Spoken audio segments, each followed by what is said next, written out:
Hello friends, Pankaj Bhardwaj YouTube channel में एक बार फिर आपका बहुत बहुत स्वागत है। आज हम बात करेंगे हाइड्रोक्सी कंपाउंड में एक बहुत इंपॉर्टेंट कंपाउंड के बारे में जिसे बोला जाता है फिनोल्स।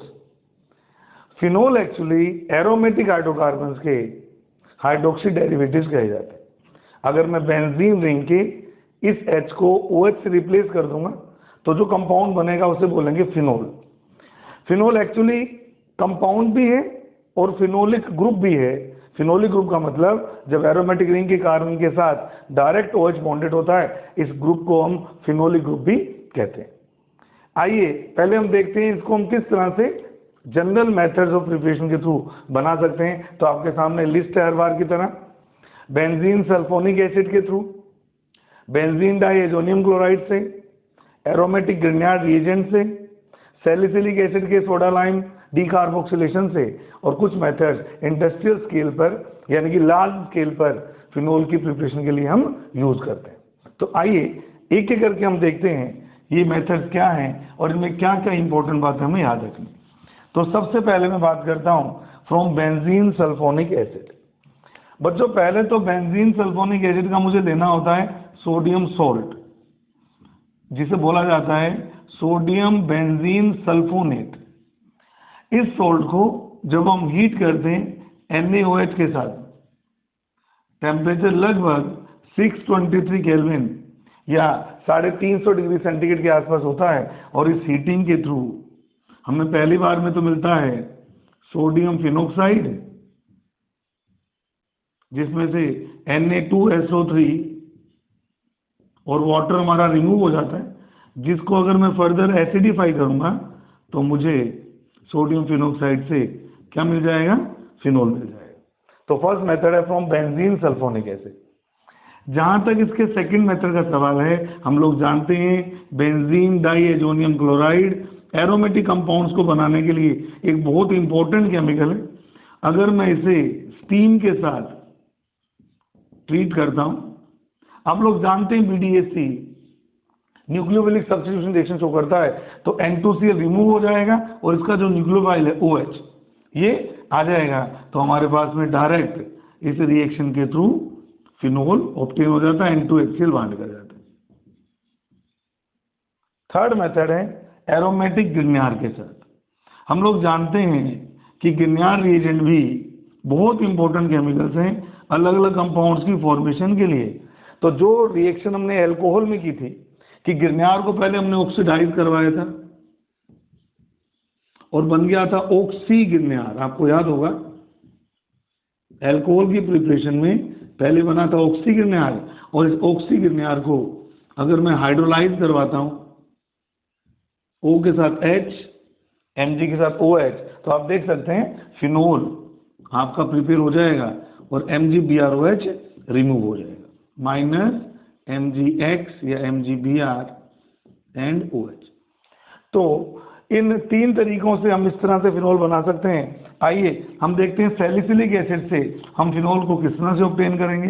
तो आपको पता है अच्छे से कि अगर मुझे किसी कंपाउंड में COOH ग्रुप को हटाकर H लगाना है तो उसे बोला जाता है सोडा लाइम डीकार्बोक्सिलेशन। तो अगर मैं थर्ड रिएक्शन की बात कर रहा हूं कि अगर मैं salicylic acid ortho salicylic acid ले लेता हूं, और आप शायद जानते हैं इन केमिकल्स को NaOH प्लस CaO साथ में हीटिंग, इन्हें बोला जाता है सोडा लाइम। तो सोडा लाइम डीकार्बोक्सिलेशन हमेशा याद रखिएगा, कार्बोक्सिलिक एसिड से हम COOH की जगह पर H लगेगा या यूं कहें CO2 रिमूव हो जाएगी और हमारे पास मिल जाएगा फिनोल। तो इस तरह से हम चार मेथड से फिनोल को ऑब्टेन कर सकते हैं। जहां तक लार्ज स्केल पर फिनोल्स को बनाने का सवाल है तो हम इंडस्ट्रियल प्रिपरेशन यूज करते हैं। इनमें अलग अलग मेथड हम पढ़ने वाले हैं, आइए एक एक करके देखते हैं। जहां तक इंडस्ट्रियल प्रिपरेशन का सवाल है, हम फिनोल को बना सकते हैं टोटल 5 तरीकों से, जिसमें सबसे पहले हम लेते हैं कोल तार से। बच्चों कोल तार एक ऐसा डेंस ब्लैक कलर का अनप्लीजेंट स्मेल वाला लिक्विड है जो कि वुड के डिस्ट्रक्टिव डिस्टिलेशन से हमें मिलता है। ये सड़क बनाने वाले जो गहरा काले रंग का लिक्विड उसके ऊपर गिराते हैं उसे बोलते हैं कोल तार। कोल तार का जब डिस्टिलेशन किया जाता है, जब इसे गर्म किया जाता है, तो अलग अलग टेम्परेचर पर हमें अलग अलग टाइप के केमिकल्स प्राप्त होते हैं। तो कोल तार में 170 डिग्री सेंटीग्रेड से 230 डिग्री सेंटीग्रेड का जो अंश है, जो फ्रैक्शन है, उसे मिडल ऑयल कहा जाता है। इसके अलग अलग फ्रैक्शन होते हैं बच्चों, एक को बोलते हैं लाइट ऑयल, एक को बोलते हैं मिडल ऑयल, एक को बोलते हैं हैवी ऑयल, एक को बोलते हैं ग्रीन ऑयल, और लास्ट होता है पिच। अलग अलग टेम्परेचर पर हमें इसके अलग अलग फ्रैक्शंस मिलते हैं। थोड़ा सा देख लीजिए, लाइट ऑयल से जो मेन हमें कंपाउंड मिलते हैं वो मिलता है benzene, toluene and xylene, BTX। ये हमारा मेन फ्रैक्शन है जो मैंने अभी बोला आपको। इसमें मेनली हमें मिलते हैं फिनोल्स और नेफ्थोल्स। तो अगर मुझे फिनोल चाहिए तो आपसे क्वेश्चन पूछा जा सकता है कोल तार के कौन से फ्रैक्शन से फिनोल मिलता है। तो कोल तार का वो फ्रैक्शन जो 170 डिग्री से 230 डिग्री के बीच में मिलता है उसे बोला जाता है मिडल ऑयल, और मिडल ऑयल से क्या मिलता है, मेनली फिनोल मिलता है। हैवी ऑयल, हैवी ऑयल से हमें मिलते हैं कुछ केमिकल्स, जैसे कि इसमें मेन होता है नेफ्थलीन। हैवी ऑयल से हमें मिलता है नेफ्थलीन। नेफ्थलीन आप जानते ही, 2 एरोमेटिक रिंग फ्यूज होती है। जहां तक ग्रीन ऑयल का सवाल है, हमें 2 केमिकल मिलते हैं, एंथ्रासीन एंड फिनेंथ्रीन। और आप लोग अच्छे से जानते हैं एंथ्रासीन में 3 एरोमेटिक रिंग इस तरह से लीनियरली जुड़ी होती हैं, और फिनेंथ्रीन में ये तीनों रिंग्स इस तरह से जुड़ी होती हैं। तो ANP, एंथ्रासीन एंड फिनेंथ्रीन। और लास्ट पिच जो है, इसमें मेनली हमें कौन मिलता है, कार्बन मिलता है। तो कोल तार के कौन से फ्रैक्शन से फिनोल मिलता है, मिडल ऑयल से फिनोल की प्राप्ति होती है। सेकंड मेथड को बोला जाता है राशिक मेथड।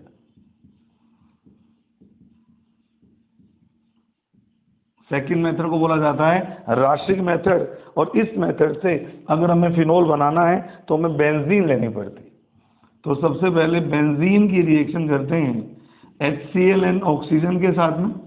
ये इंपॉर्टेंट रिएक्शन है, कैटलिस्ट के रूप में आप ले सकते हो CuCl2 एंड FeCl3। टेम्परेचर रखना पड़ेगा इसमें आपको अराउंड 300 डिग्री सेंटीग्रेड। तो पहले स्टेप में बनाएंगे क्लोरोबेंजीन। पहले स्टेप में हम क्या बनाएंगे, क्लोरोबेंजीन बनाएंगे। इसमें सेकंड स्टेप में जब क्लोरोबेंजीन को हम NaOH के साथ ट्रीट करते हैं, जिसमें हमें SiO2 कैटलिस्ट लेना पड़ता है, और टेम्परेचर होता है 425 डिग्री सेंटीग्रेड, तो हमारे पास में पहले फिनोक्साइड और बाद में फिनोल की प्रिपरेशन हो जाती है। तो इस मेथड को बोला जाता है राशिक मेथड। ये बहुत हाई प्रेशर पर रिएक्शन की जाती है, अराउंड 200 ATM पर आपको इसको करना। फिर हम बात करते हैं थर्ड मेथड की, जिसे बोलते हैं डाउज प्रोसेस।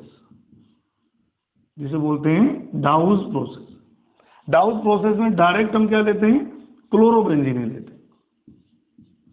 तो जब मैं क्लोरोबेंजीन को NaOH के साथ रिएक्शन करूंगा, जिस ट्यूब में रिएक्शन की जाती वो होता है कॉपर और आयरन का एलॉय। कॉपर आयरन के एलॉय में इस रिएक्शन को प्रोसीड करते हैं। ड्राफ्टिंग कंडीशंस इसमें याद रखनी है, 350 डिग्री सेंटीग्रेड टेम्परेचर और लगभग 300 ATM प्रेशर। तो हमारे पास पहले मिलता है सोडियम फिनोक्साइड, और जिसके एसिडिफिकेशन से हमें हमारा डिजायर्ड प्रोडक्ट फिनोल मिल जाता है। ये दोनों रिएक्शन ड्राफ्टिंग कंडीशन में की जाती है, high temperature and high pressure में रिक्वायर्ड होता है। जहां तक फोर्थ मेथड का सवाल है, हम इसको बेंजीन से भी ऑब्टेन कर सकते हैं। फोर्थ मेथड में हम इसे ऑब्टेन करते हैं बेंजीन से। तो अगर मैं बेंजीन को ऑक्सीडाइज करता हूं, कैटलिस्ट लेना होता है vanadium pentoxide, temperature around 488 kelvin, तो मुझे फिनोल की प्राप्ति हो जाती है, वी गेट फिनोल। और लास्ट रिएक्शन है, और ये काफी इंपॉर्टेंट मानी जाती है, फ्रॉम क्यूमीन। क्या होती है क्यूमीन? बच्चों आइसोप्रोपाइल बेंजीन को बोला जाता है क्यूमीन। तो क्यूमीन की स्ट्रक्चर आपको ऐसे याद रखनी, isopropyl benzene is called as cumene. तो क्यूमीन को पहले हम ऑक्सीडाइज करवाते हैं, तो फर्स्ट स्टेप में बनता है क्यूमीन हाइड्रोपेरोक्साइड। और आप लोग अच्छी तरह जानते हैं कि ऑर्गेनिक पेरोक्साइड बहुत ज्यादा स्टेबल मॉलिक्यूल नहीं माने जाते, इसका नाम है क्यूमीन हाइड्रोपेरोक्साइड। तो क्यूमीन हाइड्रोपेरोक्साइड को जब हम एसिडिक मीडियम में ट्रीट करते हैं तो ये एक तरह की रीअरेंजमेंट हो जाती है, और इस रीअरेंजमेंट से OH ग्रुप आपने लगाना है रिंग के ऊपर, और एसीटोन बाय प्रोडक्ट की फॉर्म में हमें मिल जाती है। मैं नीचे कर देता हूं। तो एक तो बनता है हमारे पास में फिनोल, और फिनोल के साथ बहुत इंपॉर्टेंट क्वेश्चन है, बाई प्रोडक्ट की फॉर्म में हमें एसीटोन भी ऑब्टेन हो जाती है। इस तरह से इन 5 मेथड से कमर्शियल लेवल पर हम फिनोल को ऑब्टेन कर सकते हैं। आइए बात करते हैं फिनोल की फिजिकल और केमिकल प्रॉपर्टीज के बारे में। पहले मैंने फिजिकल प्रॉपर्टीज के पॉइंट यहाँ पे लिखे हुए, आप देख लीजिए। बच्चों फिनोल एक कलरलेस क्रिस्टलाइन सॉलिड होता है जब तक कि सील पैक बोतल में होता है, लेकिन जैसे इसको हम एक्सपोज करते हैं लाइट में और एयर में तो ये क्रिस्टलाइन कलरलेस सॉलिड की जगह पर बन जाता है पिंक कलर का लिक्विड। क्या कारण है? एक तो एयर में ऑक्सीडाइज हो जाता है तो कलरलेस से क्या हो जाता है पिंक, और दूसरा क्योंकि इसकी नेचर डेलिक्वेसेंट है इसलिए मॉइस्चर को एब्जॉर्ब करके लिक्विड में कन्वर्ट हो जाता है। तो आप सील पैक बोतल में फिनोल को देखेंगे तो किसी और तरह का दिखेगा, और बार बार यूज होने वाली बोतल में फिनोल को देखेंगे तो आपको ये ऐसे पिंक कलर के बीच में क्रिस्टल्स भी होते हैं और लिक्विड भी आपको दिखाई देगा। दूसरी इंपॉर्टेंट बात यह कि इसकी एक पर्टिकुलर अनप्लीजेंट ही कह सकता हूँ स्मेल होती है। तीसरा, वाटर में सोलिबिलिटी इसकी कम होती है, slight soluble in water, highly corrosive in nature. अगर आप किसी कपड़े पे या कागज पे गिरेगा तो वहाँ पर निशान छोड़ेगा और उसको डिस्ट्रॉय करेगा। इसके अलावा इसका एक इम्पोर्टेंट यूज है कि डिसइंफेक्टेंट और एंटीसेप्टिक एजेंट के रूप में भी काम करता है। जहाँ तक फिनोल की केमिकल प्रॉपर्टीज का सवाल है, फिनोल की केमिकल प्रॉपर्टीज को हमने 4 पार्ट में डिवाइड करना है। पहला पार्ट है वो सब रिएक्शंस जिसमें इसका OH ग्रुप पार्टिसिपेट करता है। तो मैंने 8 रिएक्शंस का एक लिस्ट बनाई है, हम एक एक करके देखेंगे इसमें क्या बनेगा। सेकंड कैटेगरी में हम इसकी एरोमेटिक रिंग के कारण होने वाली रिएक्शन को डिस्कस करेंगे। थर्ड बहुत इंपॉर्टेंट सेगमेंट है जिसमें फिनोल की कंडेंसेशन रिएक्शन स्टडी करेंगे थर्ड सेगमेंट में। फोर्थ सेगमेंट में हम बात करेंगे इनके ऑक्सीडेशन की, और लास्ट सेगमेंट में 5वें सेगमेंट में मैं फिनोल के कुछ टेस्ट आपको बताने वाला हूं, तो वीडियो के साथ बने रहिएगा। आइए आगे हम देखते हैं कि किन रिएक्शंस में इसका OH ग्रुप इन्वॉल्व होता है। हम लोग जानते हैं बच्चों, पिछली वीडियो में हमने देखा था कि एल्कोहल न्यूट्रल नेचर के होते हैं और लिटमस टेस्ट शो नहीं करते। फिनोल इसके उलट स्लाइटली एसिडिक होते हैं और ये लिटमस टेस्ट शो करते हैं। तो फिनोल में जब हम लिटमस पेपर डालेंगे तो आपका blue litmus paper red colour में चेंज हो जाएगा। और जहां तक इसकी एसिडिक नेचर का सवाल है, मैं GOC से आपको इसी तरह से बताता आ रहा हूं। अगर फिनोल की रिएक्शन सोडियम मेटल से, सोडियम हाइड्राइड से, मिथाइल सोडियम से, NaOH से, NaHCO3 से, इन केमिकल से की जाती है तो कौन सी रिएक्शन होंगी और कौन सी रिएक्शन नहीं होंगी, इसका डिसाइड हम एक ही बात पर करेंगे कि बनने वाला राइट साइड का जो एसिड है अगर वो फिनोल से कम एसिडिक है तो रिएक्शन हो जाएगी। अगर फिनोल ज्यादा एसिडिक है और राइट साइड वाला केमिकल कम एसिडिक है तो रिएक्शन हो जाएगी, अदरवाइज ये रिएक्शन नहीं होगी। तो अगर मैं इसकी रिएक्शन करवाता हूं सोडियम से, जिसको ज्यादा बेटर हम क्या लिखते हैं Na+ और इलेक्ट्रॉन। आप लोग देख लीजिए मैंने मेटल आयन की फॉर्म में सोडियम ही लिया है। तो अगर ये एसिडिक हुआ तो ये H+ को रिलीज करेगा और सोडियम से मिलकर सोल्ट बनाएगा। इस सोल्ट का नाम क्या है बोलिए जल्दी से? इसका नाम है सोडियम फिनॉक्साइड। तो आप देखेंगे सभी के अंदर मैं क्या बना रहा हूं, सोडियम फिनॉक्साइड। और इसका H+ आपके रिएजेंट के नेगेटिव पार्ट से जुड़ के एक और एसिड भी बनाएगा। जैसे फर्स्ट केस में H+ इलेक्ट्रॉन मिलके क्या बनाएंगे, H2। सेकंड केस में H पॉजिटिव और OH नेगेटिव मिलकर क्या बनाएंगे, वाटर। थर्ड केस में H पॉजिटिव और CH3 नेगेटिव मिलकर बनाएंगे मीथेन। फोर्थ केस में H पॉजिटिव H नेगेटिव मिलकर बनाएंगे H2। फिफ्थ केस में H पॉजिटिव, ये दो बार आगे रिएक्शन, वाटर बनाएंगे। और लास्ट केस में जिसको हम बोलते हैं सोडियम बाइकार्बोनेट टेस्ट, आप लोग जानते हैं इसे बोलते हैं सोडियम बाइकार्बोनेट टेस्ट। और एक बहुत अच्छा क्वेश्चन आपकी वेट कर रहा है कि फिनोल कभी भी सोडियम बाइकार्बोनेट टेस्ट नहीं शो करते। फिनोल कभी भी सोडियम बाइकार्बोनेट टेस्ट नहीं शो करते। क्या होता है इसमें, जब भी कोई एसिड सोडियम बाइकार्बोनेट से रिएक्शन करता है और वो एसिड जो नेचर में कार्बोनिक एसिड से ज्यादा स्ट्रोंगर हो, तो वो CO2 गैस को रिलीज करता है। इस रिएक्शन को या इस टेस्ट को हम बोलते हैं सोडियम बाइकार्बोनेट टेस्ट। और हमारी उस लिस्ट में जो मैंने GOC में एसिडिक स्ट्रेंथ की लिस्ट आपको बताई थी, उस लिस्ट में हम जानते हैं कि फिनोल कार्बोनिक एसिड से, बोलिए, कम एसिडिक है। तो वो सारे केमिकल्स जो कार्बोनिक एसिड से कम एसिडिक होते हैं वो सोडियम बाइकार्बोनेट टेस्ट शो नहीं करते। तो याद रखिएगा, एल्कोहल भी नहीं देते ये टेस्ट, फिनोल भी ये टेस्ट नहीं देते। हाँ, फिनोल की जगह अगर मैं फिनोल के दो दूसरे डेरिवेटिव ले लूं, जैसे अगर मैं ले लूं ऑर्थोपैरा डाइनाइट्रोफिनोल और मैं ले लूं पिक्रिक एसिड 2,4,6 ट्राइनाइट्रोफिनोल, तो ये दो केमिकल क्योंकि फिनोल से ज्यादा एसिडिक होते हैं, तो ये दोनों के दोनों chemical sodium bicarbonate test show करते हैं। तो फिनोल डायरेक्ट तो नहीं करते, पर अगर इसके साथ इलेक्ट्रॉन विड्रॉइंग ग्रुप लगे होंगे तो फिनोल भी इस टेस्ट को शो कर देंगे। तो ये टोटल 5 रिएक्शंस हैं जो हमें इनकी एसिडिक नेचर में सीखनी है। बात करते हैं सेकेंड रिएक्शन की।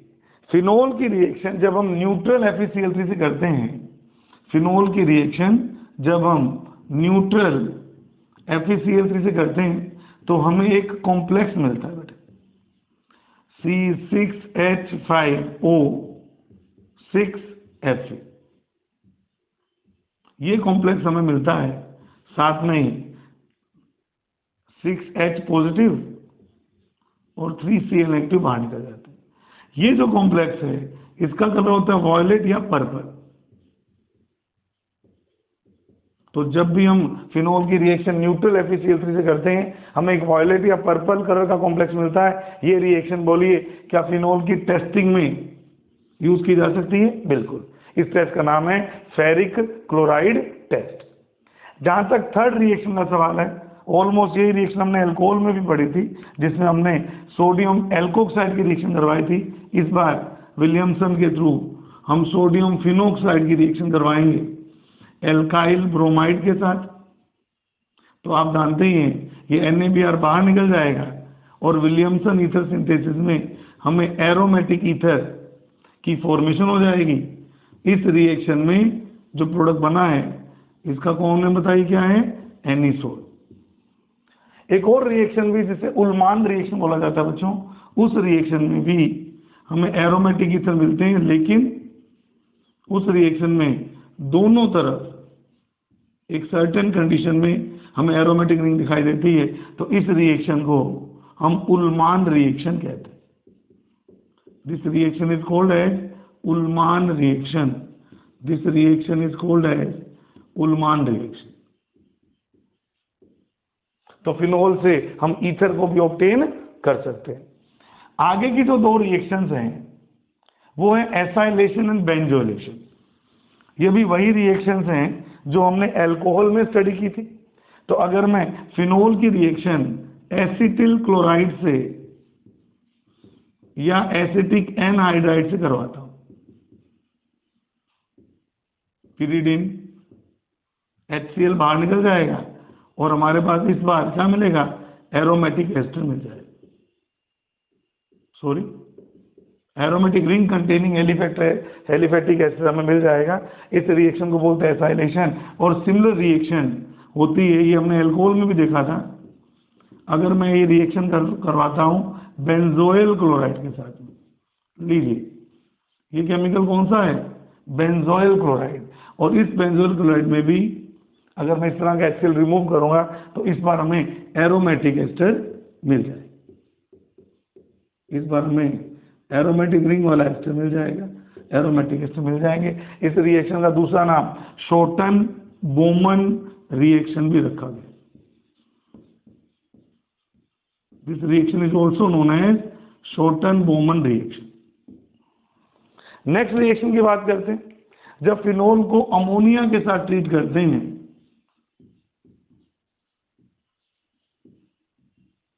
जब फिनोल को अमोनिया NH2H लिख रहा हूं, कैटलिस्ट लेना है ZnCl2 और टेम्परेचर लेना है 300 डिग्री सेंटीग्रेड, तो आप जानते हैं क्या होगा, एनिलीन की फॉर्मेशन हो जाती है।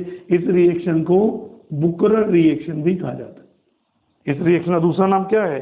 इस रिएक्शन का दूसरा नाम है बुकरर रिएक्शन। इस रिएक्शन का नाम है बुकरर रिएक्शन।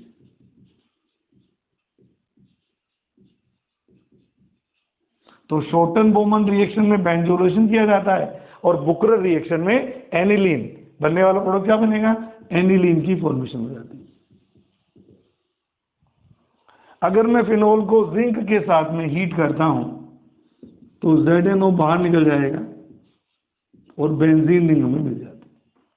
बेंजीन रिंग की हमें फॉर्मेशन हो जाती है। और जहां तक इसकी रिएक्शन हम P2H5 के साथ करवाते हैं तो नीचे जगह कम, आई थिंक मैं ऊपर लिख रहा हूं कि जब भी मैं फिनोल की रिएक्शन करवाता हूं डाई फास्फोरस पेंटासल्फाइड के साथ में, तो फिनोल थायोफिनोल में कन्वर्ट हो जाता है और P2O5 आपका बाहर आ जाता है।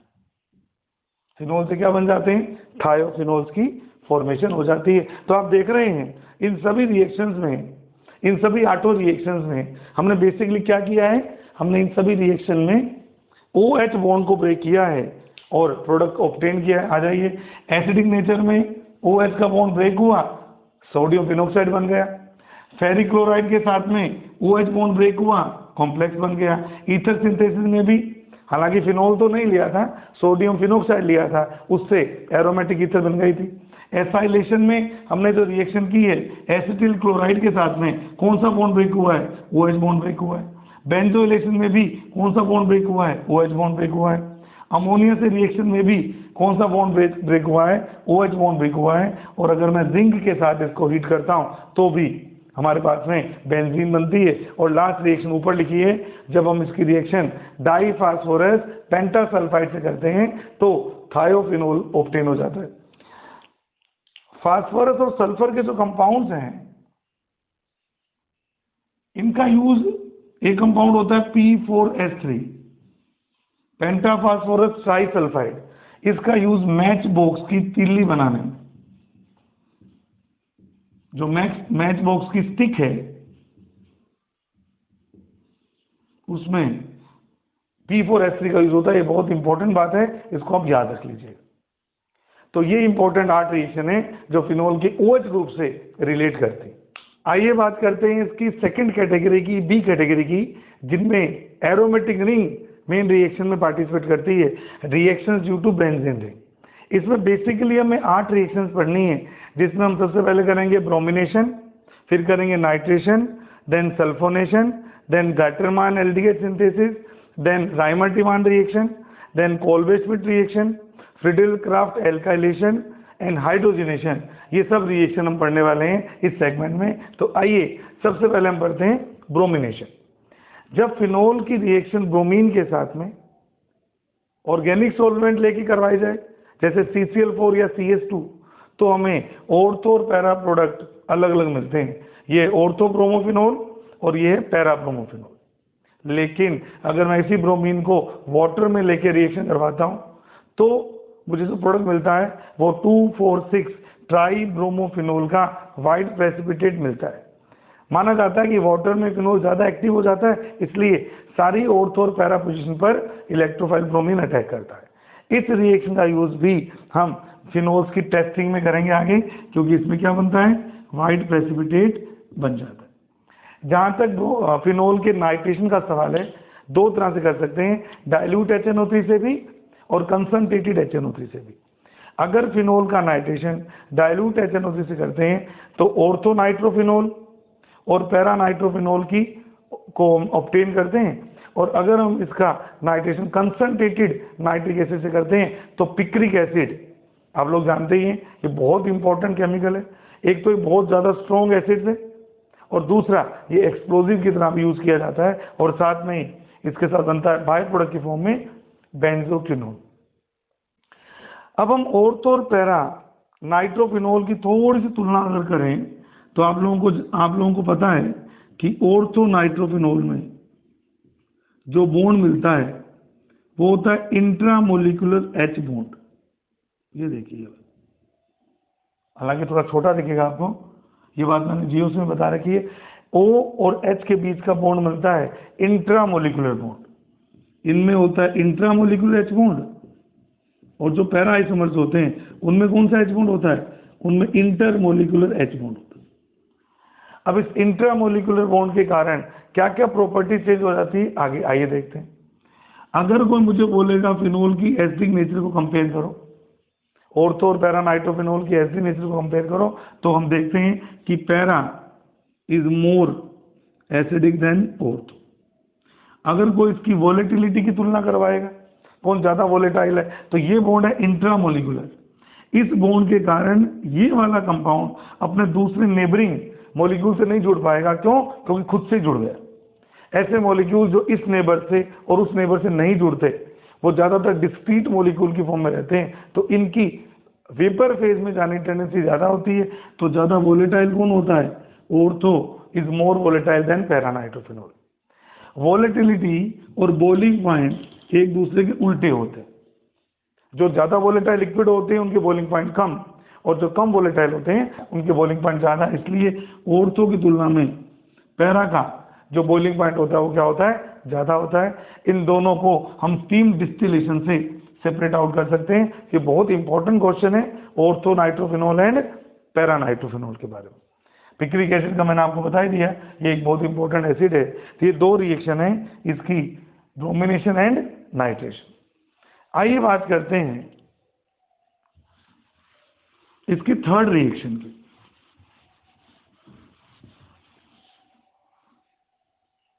आइए बात करते हैं इसकी थर्ड रिएक्शन की, जो कही जाती है सल्फोनेशन। सल्फोनेशन, जब फिनोल की रिएक्शन कंसंट्रेटेड सल्फ्यूरिक एसिड के साथ में, जब फिनोल की रिएक्शन कंसंट्रेटेड सल्फ्यूरिक एसिड की जाती है तो as usual ortho and para product मिलते हैं। पर एक बात का ध्यान रखिएगा, अब इन प्रोडक्ट को हम फिनोलिक प्रोडक्ट नहीं कहेंगे। आप बोलेंगे क्यों सर, अभी तक तो आप फिनोलिक प्रोडक्ट बोल रहे थे, क्यों? क्योंकि SO3H की प्रायोरिटी वो ऐसे ज्यादा अच्छी होती है। तो ये डेरिवेटिव किसके माने जाएंगे? बेंजीन सल्फोनिक एसिड के। तो अगर मैं इस कंपाउंड का नाम लिखूं तो ये हो जाएगा ऑर्थो हाइड्रोक्सी, एक सब्स्टिट्यूएंट हो गया बेटे बेंजीन सल्फोनिक एसिड, और इसका नाम होगा para hydroxy benzene sulphonic acid. और ये भी दिया गया है एक्सपेरिमेंटल कंडीशन में, अगर टेम्परेचर रखते हैं 25 डिग्री सेंटीग्रेड तो ऑर्थो प्रोडक्ट मेजर होता है उस केस में और पैरा प्रोडक्ट माइनर होता है। और अगर टेम्परेचर 100 डिग्री सेंटीग्रेड कर दिया जाए तो पैरा वाला प्रोडक्ट हो जाता है मेजर और ऑर्थो वाला प्रोडक्ट क्या होता है? माइनर। लो टेम्परेचर पर ऑर्थो मेजर है और पैरा माइनर है, और हाई टेम्परेचर पर पैरा मेजर है और ऑर्थो माइनर है। एक और खास बात बताता हूं, अगर इन दोनों केमिकल्स को मैं concentrated H2SO4 plus concentrated HNO3 से ट्रीट करता हूं तो भी मेरे पास पिक्रिक एसिड की फॉर्मेशन हो जाती है। ये बहुत इंपॉर्टेंट एक बात बता रहा हूं आपको, दोबारा से सुन लीजिए। अगर ऑर्थो और para hydroxy benzene sulphonic acid को नाइट्रेटिंग मिक्सचर से ट्रीट किया जाता है तो फाइनली हमें क्या मिलता है? Picric acid. इस रिएक्शन, अब बच्चे सोचते हैं सर ये क्या हुआ, SO3H रिमूव हो गया। तो ये रिएक्शन एक विशेष मैकेनिज्म के थ्रू होती है, इसको इप्सो सब्स्टिट्यूशन कहते हैं। इप्सो सब्स्टिट्यूशन, इप्सो का मतलब होता है सेल्फ अटैक। तो किसी और वीडियो में मैं इप्सो सब्स्टिट्यूशन मैकेनिज्म को आपसे डिस्कस करूंगा। बस याद रखिएगा ये ऑर्थो पैरा आइसोमर्स जब नाइट्रेटिंग मिक्सचर से ट्रीट किए जाएंगे तो पिक्रिक एसिड की फॉर्मेशन हो जाती है। फोर्थ रिएक्शन है गाटरमान एल्डिहाइड सिंथेसिस। इस रिएक्शन में आपको पूरा नाम लिखना है Gattermann aldehyde synthesis, otherwise Gattermann reaction अकेली लिखेंगे तो वो क्लोरोबेंजीन की फॉर्मेशन वाली रिएक्शन है। इस रिएक्शन में फिनोल को ट्रीट किया जाता है HCN और HCl से in the presence of anhydrous AlCl3। First step के बाद सेकंड स्टेप में हम हाइड्रोलाइसिस करवाते हैं और फाइनली हमें मिलता है ortho salicyl aldehyde. Direct reaction करने के बजाय मैं सजेस्ट करूंगा इसकी थोड़ी सी मैकेनिज्म के बारे में भी हम देख लें। हम जानते हैं AlCl3 एक लेविस एसिड है, तो जल्दी से Cl नेगेटिव को लेकर AlCl4 नेगेटिव की फॉर्म में रिलीज होगा। इसका H पॉजिटिव अटैक करेगा नाइट्रोजन पर, जिसके बॉन्ड के इलेक्ट्रॉन की मूवमेंट इस तरह से हो जाएगी, तो N के साथ H जुड़ गया और ये कार्बन हो गया पॉजिटिवली चार्ज, तो इस तरह का कार्बोनियम आयन हमें मिलता है। अब ये एक इलेक्ट्रोफाइल का काम करेगा। हम जानते हैं एरोमेटिक कंपाउंड्स पर इलेक्ट्रोफिलिक सब्स्टिट्यूशन रिएक्शन होती है ऑर्थो और पैरा पोजीशन पर, तो ये इलेक्ट्रोफाइल H को रिप्लेस करके ऑर्थो पोजीशन पर और पैरा पोजीशन पर आ जाएगा और उसके बाद हम इस कंपाउंड का करते हैं हाइड्रोलाइसिस। आप लोग जानते ही हैं जब भी C डबल बॉन्ड N को हम हाइड्रोलाइज करते हैं तो NH होता है नेगेटिव पार्ट, यहाँ आएगा H, यहाँ आएगा OH। एक बार और बॉन्ड टूटेगा, यहाँ आएगा H, यहाँ आएगा OH, तो अमोनिया गैस तो रिलीज हो जाएगी। और हम जानते हैं कि अगर एक ही कार्बन पर दो OH आ जाएं, ये देखो इस कार्बन पर दो OH आ गए। हम जानते हैं अगर एक ही कार्बन पर जब दो OH ग्रुप आ जाते हैं तो इस तरह से वाटर मॉलिक्यूल के रिमूव होने से हमें यहाँ पर क्या मिलेगा, CH ग्रुप मिलेगा। इस रिएक्शन का नाम है Gattermann aldehyde synthesis. Fifth reaction की बात करते हैं, दैट इज राइमर-टिमान रिएक्शन। ये रिएक्शन हमने क्लोरोफॉर्म वाले वीडियो में देखी थी। अगर फिनोल की रिएक्शन क्लोरोफॉर्म और KOH के साथ करवाई जाती है तो बनता है ऑर्थो सैलिसिल एल्डिहाइड, पर अगर हम क्लोरोफॉर्म की जगह CCl4 लेते हैं तो हमें मिलता है ऑर्थो सैलिसिलिक एसिड। इस रिएक्शन का नाम है राइमर-टिमान रिएक्शन। ये रिएक्शन क्लोरोकार्बीन्स के थ्रू होती है। लेकिन इस रिएक्शन के बाद तीन बातें और बताऊंगा कि बहुत इंपॉर्टेंट है कि जब सैलिसिलिक एसिड की रिएक्शन मीथेनॉल के साथ कंसंट्रेटेड सल्फ्यूरिक एसिड की प्रेजेंस में की जाती है तो एस्टरिफिकेशन हो जाता है। आप लोग जानते हो एस्टरिफिकेशन में कार्बोक्सिलिक एसिड का OH और एल्कोहल का H मिलके वाटर मॉलिक्यूल बाहर निकालते हैं और आपस में जुड़ के एस्टर की फॉर्मेशन करते हैं। यहाँ जो एस्टर बनता है उसकी स्मेल ऑयल ऑफ विंटरग्रीन की जैसी होती है। सेकेंड, CH3 की जगह अगर PH आ जाए, यहाँ क्या था CH3OH, यहाँ क्या है PHOH, PH मतलब फिनाइल, तो बस CH3 की जगह पर रिंग आ जाएगी और एक तरह का हमें इस तरह का एस्टर मिलेगा। इसे सेलोल बोला जाता है और ये एंटीसेप्टिक की तरह यूज किया जाता है, बिल्कुल जैसे डेटोल। ये डेटोल का ही एक केमिकल है। थर्ड, एस्प्रीन बनती है अगर मैं इस फिनोलिक ग्रुप का एसाइलेशन करवाता हूँ। आप लोग जानते हैं क्या होगा, एसिटिल क्लोराइड के साथ में H और Cl ये बाहर निकल जाएंगे तो एसिटिल ग्रुप यहाँ ऊपर लग जाएगा, तो इस कंपाउंड को बोलते हैं एस्प्रीन। ये एनाल्जेसिक यानी कि पेन किलर के रूप में बड़ी फेमस है, इसका यूज हम करते हैं। तो ये इसकी फिफ्थ रिएक्शन है, राइमर-टिमान रिएक्शन। सिक्स रिएक्शन की बात करते हैं, that is Kolbe-Schmidt reaction. Kolbe-Schmidt reaction में हम फिनोल की जगह लेते हैं सोडियम फिनोक्साइड, इसकी रिएक्शन करते हैं CO2 के साथ में। कंडीशन है 403241 kelvin temperature and around 6 to 7 atm pressure. इस रिएक्शन में पहले सोडियम सैलिसिलेट सॉल्ट बनता है और फाइनली एसिडिफिकेशन के बाद में हमें ऑर्थो सैलिसिलिक एसिड की फॉर्मेशन हो जाती है। इस रिएक्शन में इलेक्ट्रोफाइल के रूप में आपको पता है ये मल्टीपल बॉन्ड वाले अच्छे इलेक्ट्रोफाइल होते हैं, तो जिस तरह से अगर ये मूवमेंट होगी इधर तो ये हो जाएगा नेगेटिवली चार्ज, ये हो जाएगा पॉजिटिव चार्ज, तो इलेक्ट्रोफिलिक साइड का काम कौन करेगा, C। उसके आगे वही मैकेनिज्म है जो आप लोग इसकी पढ़ते हैं। यहाँ एक बात मैं कहनी चाहूँगा, तीन तरह के रिएक्शन में ये वर्ड आएंगे। पहली रिएक्शन में बोल रहा हूँ कोल्बे-श्मिट, याद रखिएगा सोडियम फिनोक्साइड की रिएक्शन CO2 से होती है और सोडियम सैलिसिलेट बनता है। सेकेंड रिएक्शन है जिसे हम बोलते हैं कोल्बे इलेक्ट्रोलाइसिस, जो कार्बोक्सिलिक एसिड के सोल्ट इलेक्ट्रोलाइसिस करके एल्केन की फॉर्मेशन करते हैं। और एक अलग से श्मिट रिएक्शन भी होती है, उसमें क्या होता है, उसमें कार्बोक्सिलिक एसिड की रिएक्शन हाइड्रोक्लोरिक एसिड से करते हैं, तो हमारे पास में कई स्टेप हैं, फाइनली प्राइमरी अमीन की फॉर्मेशन होती है। तो कोल्बे श्मिट, कोल्बे इलेक्ट्रोलाइसिस और श्मिट रिएक्शन, ये तीनों अलग अलग रिएक्शन है, इसमें आप कंफ्यूज मत होइएगा। तो जितने भी नेम रिएक्शन है वो मैंने एक स्पेशल वीडियो बना रखा है, आप लोग सर्च करिएगा 57 ऑर्गेनिक नेम रिएक्शंस के नाम से, आप लोग उसको देखेंगे तो सारी नेम रिएक्शन एक साथ आप कर सकते हैं। चलिए अब हम बात करते हैं सेवंथ रिएक्शन की। सेवंथ रिएक्शन है फ्रीडेल क्राफ्ट एल्काइलेशन। तो पहली लाइन देख ली, क्या लिखी है मैंने, phenols are not good substrate for Friedel Crafts alkylation. Friedel Crafts alkylation के लिए फिनोल अच्छे सबस्ट्रेट नहीं होते। तो रिएक्शन तो मैं लिख देता हूं कि जब फिनोल की रिएक्शन एल्काइल हैलाइड से करवाई जाती है एनहाइड्रस AlCl3 की प्रेजेंस में, तो ओर्थो और पैरा टोलुडीन की फॉर्मेशन होती है। बच्चों फ्रीडेल क्राफ्ट रिएक्शन की कुछ लिमिटेशंस होती है। पहली लिमिटेशन तो ये है कि क्योंकि इसमें कार्बोनियम आयन बनता है तो आप इससे डिजायर्ड प्रोडक्ट नहीं बना सकते। जैसे मान लो मैं यहां पर लेता हूं N प्रोपाइल क्लोराइड, और अगर N प्रोपाइल कार्बोनियम आयन बना तो बताइए क्या वो अपने आप को मोर स्टेबलाइज्ड आइसोप्रोपाइल कार्बोनियम आयन में कन्वर्ट कर लेगा? आप लोग जानते हैं अगर इस रिएक्शन में मैं लेता हूं N प्रोपाइल क्लोराइड, उससे कार्बोनियम बनेगा। कैसे बनेगा? आप लोग जानते हैं AlCl3 Cl- को ले जाएगा, तो जिस तरह से यहाँ CH3+ बनता है, यहाँ पर कौन सा आयन बनेगा? अगर मैं N प्रोपाइल क्लोराइड लेता हूं तो N प्रोपाइल। जल्दी ही ये अपने आप को मोर स्टेबल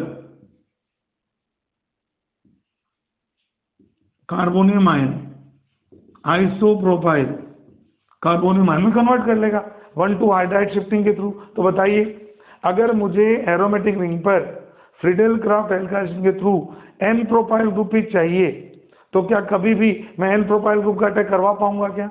नहीं, क्योंकि N प्रोपाइल 100% अपने आप को किसमें कन्वर्ट कर लेगा? आइसोप्रोपाइल में। तो मेरा जो मेन प्रोडक्ट बनेगा एरोमेटिक रिंग के साथ वो आइसोप्रोपाइल से बनेगा, ना कि N प्रोपाइल से। तो पहली लिमिटेशन तो ये है। दूसरी लिमिटेशन, ऐसे ग्रुप जिनके पास लोन पेयर होते हैं वो एक लेविस बेस का काम भी करते हैं। तो अगर वो लेविस बेस का काम करते हैं तो इस बात की पूरी संभावना होती है, प्रैक्टिकल एविडेंस भी इसके बारे में है कि AlCl3 होता है लेविस एसिड, इसके पास वैकेंट ऑर्बिटल है। फिनोल का O एक लेविस बेस का काम करेगा, तो इन दोनों के बीच में लेविस एसिड बेस रिएक्शन हो जाएगी और ये इस तरह का कॉम्प्लेक्स बनेगा जो HCl को रिमूव करके इस तरह की रिंग बना लेगा। इसलिए ये रिएक्शन होते ही हमें इस रिएक्शन की जो ईल्ड होती है वो बहुत कम मिलती है। इसलिए फ्रीडेल क्राफ्ट रिएक्शन फिनोल्स और एनिलीन्स ज़्यादा अच्छी शो नहीं करते। लास्ट रिएक्शन है हाइड्रोजनेशन। ये बिल्कुल सिंपल रिएक्शन है। जब भी फिनोल को हम निकल और हाइड्रोजन के साथ हाइड्रोजनेट करेंगे तो आप जानते ही क्या करता है निकल H2 डबल बॉन्ड को सिंगल बॉन्ड में कन्वर्ट कर देगा H जोड़कर, और हमारा अंदर की अनसैचुरेशन खत्म हो जाएगी और फिनोल कन्वर्ट हो जाएगा किसमें? साइक्लोहेक्सेनोल में। तो इस तरह से ये 8 रिएक्शंस हैं जिसमें एरोमेटिक रिंग की इन्वॉल्वमेंट है। एक बार देख लीजिए, ब्रोमिनेशन करवाया, नाइट्रेशन करवाया, सल्फोनेशन करवाया, चौथी गाटरमान एल्डिहाइड सिंथेसिस करवाया, कोल्बे श्मिट रिएक्शन करवाई, रायमर टिमान रिएक्शन कराई, फ्रीडेल क्राफ्ट एल्काइलेशन करवाया और हाइड्रोजनेशन करवाया। तो ये 8 रिएक्शन एरोमेटिक रिंग की रिएक्शंस हैं। हालांकि वीडियो लंबा हो गया काफ़ी, इसलिए सेक्शन 3rd और 4th में हम बात करेंगे कंडेंसेशन रिएक्शंस की, ऑक्सीडेशन की, और 5th सेगमेंट में हम बात करेंगे फिनोल्स की टेस्टिंग की। वो नेक्स्ट वीडियो में मैं अपलोड करूँगा। जिन स्टूडेंट्स को वीडियो पसंद आ रहे हैं प्लीज़ वो लाइक करें, शेयर करें ज़्यादा से ज़्यादा बच्चों को, स्टूडेंट्स को, और चैनल को जिन्होंने सब्सक्राइब नहीं किया है आप उसे सब्सक्राइब करें और बेल आइकन को प्रेस करें ताकि जैसे ही मैं वीडियो अपलोड करूंगा आपको उसका नोटिफिकेशन मिल जाएगा। वीडियो को इतने अच्छे से सुनने के लिए, समझने के लिए आप सभी का बहुत बहुत धन्यवाद। Thank you so much.